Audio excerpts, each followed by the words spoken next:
Hi all, ലിറ്റ്ഷൂർ അക്കാഡമിയുടെ പുതിയൊരു വീഡിയോയിലേക്ക് സ്വാഗതം. ഇന്നത്തെ വീഡിയോയിൽ നമ്മൾ ഡിസ്കസ് ചെയ്യാനായി പോകുന്നത് possible question series MCQ series season 2 തന്നെ പാർട്ട് 5 ആണ്. 5ാമത്തെ പാർട്ടിലേക്കാണ് നമ്മൾ കടന്നു വന്നിരിക്കുന്നത്. ഇതിനോടകം തന്നെ നമ്മൾ 4 പാർട്ടുകൾ വളരെ ഡീറ്റെയിൽ ആയിട്ട് തന്നെ അതിലെ പ്രധാനപ്പെട്ട ഫണ്ടമെന്റൽ ആയിട്ട് ഒരു വിദ്യാർത്ഥി സെറ്റ് ആസ്പയർ ചെയ്യുന്ന വിദ്യാർത്ഥി അറിഞ്ഞിരിക്കേണ്ട ക്വസ്റ്റ്യൻസ് ഒക്കെ ഡീൽ ചെയ്തിട്ടുണ്ട്. പ്രത്യേകിച്ച് നമ്മൾ യൂണിറ്റ് വൈസ് ആയിട്ട് ആ ഒരു സിസ്റ്റമാറ്റിക് ഓർഡർ പ്രകാരം തന്നെയാണ് സെറ്റ് സിലബസിലെ തന്നെ യൂണിറ്റുകൾ കൃത്യമായ രീതിയിൽ അവലോകനം ചെയ്തിട്ടുള്ള പ്രധാനപ്പെട്ട ഏരിയാസിന് ഫോക്കസ് ചെയ്തുകൊണ്ടുള്ള ക്വസ്റ്റ്യൻസ് തന്നെയാണ് ഇതുവരെ നമ്മൾ നൽകിയതും തുടർന്നും അങ്ങനെ തന്നെയാണ് നൽകാനായിട്ട് പ്ലാൻ ചെയ്യുന്നതും. എന്നാൽ ഇതുവരെ നിങ്ങൾ തന്നിരിക്കുന്നതായ സപ്പോർട്ട് വളരെയധികം നല്ല കാര്യമാണ്, വളരെ സന്തോഷം ഉളവാക്കുന്ന ഒരു കാര്യം തന്നെയാണ്. തുടർന്നും ആ സപ്പോർട്ട് വാല്യുബിൾ കമന്റ്സ് എന്ന രൂപത്തിലും നിങ്ങളുടെ ലൈക്ക് എന്ന രൂപത്തിലൊക്കെ തരാനായിട്ട് നിങ്ങൾ ശ്രമിക്കുക. ഇത് മാത്രമാണ് നിങ്ങളുടെ ഭാഗത്ത് നമുക്ക് ലഭിക്കുന്നതായ സപ്പോർട്ട്. ആ ഒരു കാര്യം നിങ്ങൾ മനസ്സിലാക്കുക എന്ന് കരുതുന്നു.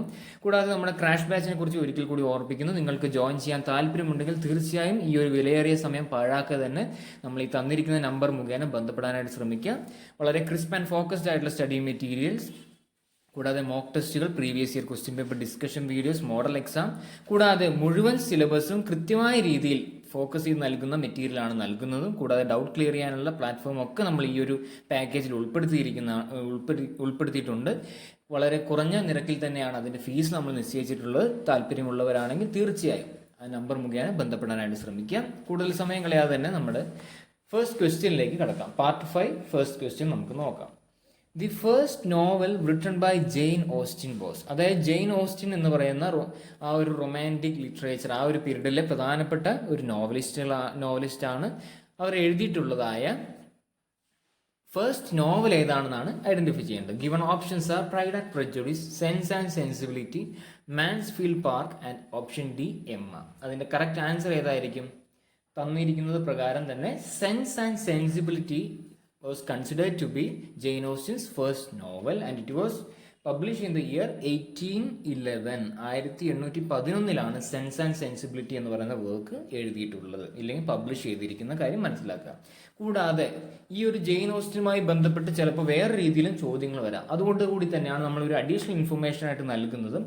അവർ എഴുതിയിട്ടുള്ള പ്രധാനപ്പെട്ട വർക്കുകൾ ഒരു ക്രൊണോളജിക്കൽ ഓർഡർ ഇവിടെ ഞാൻ പറയാം. ആദ്യം എഴുതിയ വർക്ക് എന്ന് പറയുന്നത്, നോവൽ എന്ന് പറയുന്നത് ഏത് തന്നെയാണ്? Sense and sensibility in the year 1811. Second ആയിട്ട് വരുന്ന നോവൽ എന്ന് പറയുന്നത് പ്രൈഡ് ആൻഡ് പ്രെജുഡിസ് ആണ്. അത് വന്നിരിക്കുന്ന വർഷം 1813. അതായത് കൃത്യം 2 വർഷങ്ങൾക്ക് ശേഷമാണ് പ്രൈഡ് ആൻഡ് പ്രെജുഡിസ് എന്ന് പറഞ്ഞ വർക്ക് ജെയിൻ ഓസ്റ്റിൻ എഴുതിയിട്ടുള്ളത്. അത് കഴിഞ്ഞിട്ടാണ് Mansfield Park in 1814, then Emma in 1815, then Northanger Abbey in 1818 and it was a posthumous work. അതായത് അവരുടെ മരണശേഷം പബ്ലിഷ് ചെയ്തതാണ്. അതോടൊപ്പം തന്നെ അതുപോലെ തന്നെയാണ് പെർസുവേഷൻ എന്ന് പറയുന്ന 1818 വരുന്ന വർക്ക്, അതും ഒരു പോസ്റ്റ്ഹ്യൂമസ് വർക്ക് ആണ്. അപ്പോൾ ഇതാണ് ഇതിന്റെ ഒരു ക്രൊണോളജിക്കൽ ഓർഡർ എന്ന കാര്യം മനസ്സിലാക്കാം. ഫസ്റ്റ് നോവൽ എന്ന് പറയുന്നത് സെൻസ് ആൻഡ് സെൻസിബിലിറ്റിയും, തുടർന്നാണ് പ്രൈഡ് ആൻഡ് പ്രെജുഡിസും മാൻസ്ഫീൽഡ് പാർക്കും എമ്മ എന്ന് പറയുന്ന വർക്കുകളൊക്കെ വരുന്നതെന്ന കാര്യം മനസ്സിലാക്കാം.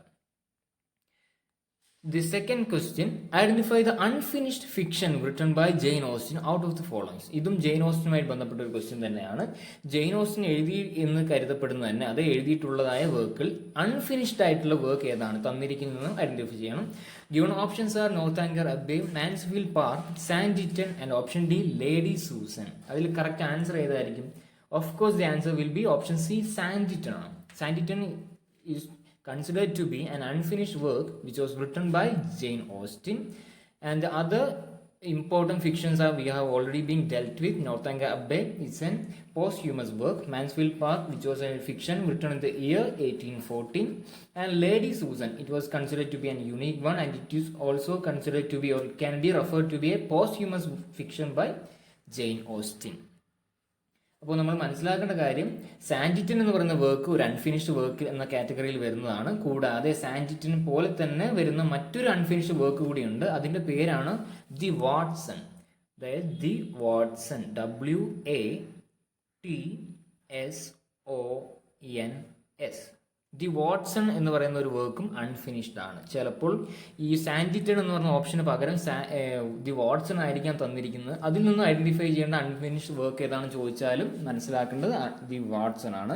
പ്രധാനമായി 2 അൺഫിനിഷ്ഡ് വർക്ക്സ് ആണ്, ഫിക്ഷൻ ആണ് ജെയിൻ ഓസ്റ്റിൻ എഴുതിയിട്ടുള്ളത്, സാൻഡിറ്റണും അതുപോലെ തന്നെ ദി വാട്സണും. ഇത്രയും കാര്യം ക്ലിയർ ആണെന്ന് കരുതുന്നു. നെക്സ്റ്റ് ക്വസ്റ്റ്യൻ നോക്കാം. In which essay does Lamb make an indirect allusion to his frustration in love. Charles ലാംബുമായിട്ട് ബന്ധപ്പെട്ട ഒരു കാര്യമാണ്. അതിൽ അദ്ദേഹം എഴുതിയിട്ടുള്ള ഏത് വർക്കിലാണ് അദ്ദേഹം തന്നെ അനുഭവിച്ചുള്ള ഫ്രസ്ട്രേഷൻ ഇൻ ലവുമായി ബന്ധപ്പെട്ട് അതിനെ റെഫർ ചെയ്യുന്ന, അതിനെ സിഗ്നിഫൈ ചെയ്യുന്ന വർക്ക് ഏതാണ്, ഇല്ലെങ്കിൽ ഏതാണ് ആ ഒരു എസ്സേ എന്നാണ് കണ്ടെത്തേണ്ടത്. Options are dream children, poor relations, bachelor's complaint and option D none of the above. Correct answer ഏതായിരിക്കും? ഓപ്ഷൻ എ ആണ്. ഡ്രീം ചിൽഡ്രൻ എന്ന് പറയുന്ന വർക്കാണ്. ഇതുമായിട്ട് ബന്ധപ്പെട്ട additional information, dream children full title എന്ന് പറഞ്ഞ ഇപ്രകാരമാണ്. ഡ്രീം ചിൽഡ്രൻ എ റെവറി എന്നാണ് ഇതിൻ്റെ full title. And it is taken from the collection essays of Elia. Charles Lamb എഴുതിയിരിക്കുന്നതായ എസ്സേ, അതായത് എസ്സേ ഉപന്യാസങ്ങളിലൊക്കെ കളക്ഷൻ വിളിക്കുന്ന പേരാണ് എസ്സേസ് ഓഫ് ഈലിയ. അദ്ദേഹത്തിന് ഒരു ഈലിയ എന്ന് പറയുന്ന ഒരു സ്യൂഡോണിം അദ്ദേഹം എടുക്കുന്ന, അദ്ദേഹത്തിൻ്റെ ഫസ്റ്റ് എസ്സേ എഴുതിയിട്ടുള്ള ഫസ്റ്റ് എസ്സേ ആയിട്ട് കരുതപ്പെടുന്ന ദി സൗത്ത് സീ ഹൗസ് എന്ന് പറയുന്ന എസ്സേ എഴുതുമ്പോഴാണ് ചാൾസ് ലാംബ് ആദ്യമായി ഈലിയ എന്ന് പറയുന്ന സ്യൂഡോണിം ഉപയോഗിച്ച് പിന്നീട് അദ്ദേഹത്തിൻ്റെ എസ്സേകളെല്ലാം കളക്ട് ചെയ്തിട്ട് എസ്സേസ് ഓഫ് ഈലിയ എന്ന പേരിലാണ് അറിയപ്പെട്ടിരുന്നത്.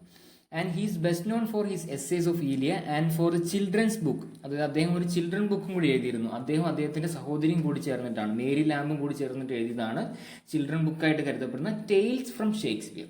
ഷേക്സ്പിയറിൻ്റെ തന്നെ കഥകളെല്ലാം ക്രോഡീകരിച്ച് ആ ടെയിൽസ് ഫ്രം ഷേക്സ്പിയർ എന്ന വർക്ക് ഒരു കോ ഓതേർഡ് ബൈ മേരി ലാംബാണ്. അതേ മേരി ലാംബും ചാൾസ് ലാംബും കൂടി ഒരുമിച്ച് എഴുതിയ ഒരു വർക്ക് കൂടിയാണ് ടെയിൽസ് ഫ്രം ഷേക്സ്പിയർ എന്ന കാര്യം മനസ്സിലാക്കാം. ചാൾസ് ലാംബ് തന്നെ ഏറ്റെടുത്ത ഒരു സ്യൂഡോണിം ആയിരുന്നു ഈലിയ.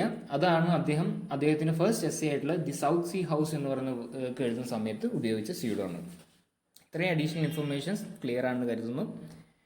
നമുക്ക് നെക്സ്റ്റ് ക്വസ്റ്റ്യൻ നോക്കാം. ടെന്നിസൺ, ആൽഫ്രഡ് ലോർഡ് ടെന്നിസണിലേക്ക് നമ്മൾ ഒരു ആ സിലബസ് നോക്കുമ്പോൾ നിങ്ങൾക്ക് കൃത്യമായൊരു ഓർഡർ തന്നെയാണ് നമ്മൾ വരുന്നത്.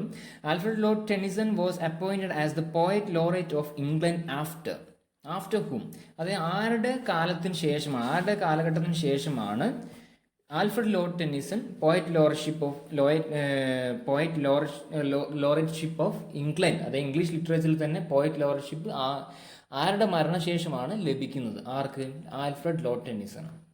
Option A William Wordsworth, option B Robert Browning, option C Robert Southey and option D S T. Coleridge. ആരായിരിക്കും? ഓപ്ഷൻ എ ആണ്. വില്യം വേർഡ്സ്വർത്തിന്റെ കാലശേഷമാണ് ആൽഫ്രഡ് ലോർഡ് ടെന്നിസണ് പോയറ്റ് ലോററ്റ്ഷിപ്പ് ലഭിക്കുന്നത്. പ്രത്യേകിച്ച് മനസ്സിലാക്കേണ്ടത് 1850 മുതൽ 1892 വരെയുള്ള കാലഘട്ടങ്ങളിലായിരുന്നു ടെന്നിസണിന് കീഴിൽ ഈ ഒരു പോയറ്റ് ലോററ്റ്ഷിപ്പ് വന്നിരിക്കുന്നത്. വില്യം വേർഡ്സ്വർത്തിന്റെ മരണത്തെ തുടർന്നാണ് മറ്റൊരാളെ അന്വേഷിച്ചത്. വില്യം വേർഡ്സ്വർത്ത് 1850 മരിക്കുന്നു. അതിനെ തുടർന്നാണ് ആൽഫ്രഡ് ലോർഡ് ടെന്നിസൺ ഈ ഒരു സ്ഥാനക്കയറ്റം ലഭിക്കുന്നത് എന്ന കാര്യം കൂടി മനസ്സിലാക്കാം. Next question, who define poetry thus? അത് ഈ പറയുന്ന രീതിയിൽ പോയട്രി ഡിഫൈൻ ചെയ്ത വ്യക്തി ആരാണ്, ആ ഒരു മഹത് വ്യക്തി ആരാണെന്നാണ് കണ്ടെത്തേണ്ടത്. Poetry is a criticism of life under the conditions fixed for such a criticism by the laws of poetic truth and poetic beauty.